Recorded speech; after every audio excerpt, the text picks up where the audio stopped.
అందరికీ నమస్కారం అండి.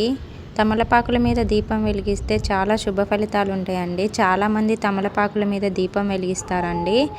ఆ దీపం వెలిగించడం వల్ల చాలా ఫలితాలు అనేవి ఉంటాయి. ఇంట్లో నెగిటివ్ ఎనర్జీ తొలగిపోవడం, ధనం ఆకర్షించుకోవడం వంటివి కూడా చాలా ఉంటాయండి. అదేంటో ఈ వీడియోలో చూసేద్దామండి. తమలపాకు కాడలో పార్వతీదేవి, మధ్యలో సరస్వతీదేవి, చివర్లో లక్ష్మీదేవి కొలువై ఉంటారు. తమలపాకులపై దీపం పెడితే ముగ్గురు అమ్మవార్ల ఆశీస్సులు లభిస్తాయి. ఈ దీపారాధన చేయడం వల్ల మీరు అనుకున్న పనులు విఘ్నాలు లేకుండా దిగ్విజయంగా పూర్తవుతాయి. తమలపాకును అత్యంత పవిత్రమైనదిగా, త్రిదేవీల స్వరూపంగా భావిస్తారు. 6 తాజా తమలపాకులు తీసుకోవాలి. తమలపాకులు రంధ్రాలు లేకుండా తీసుకోవాలి. ఆ ఆకుల కాడలను తుంచి ఆకులను నెమలి పింఛం ఆకారంలో అమర్చుకోవాలి. తమలపాకులపై ఒక మట్టి ప్రమిదను ఉంచండి.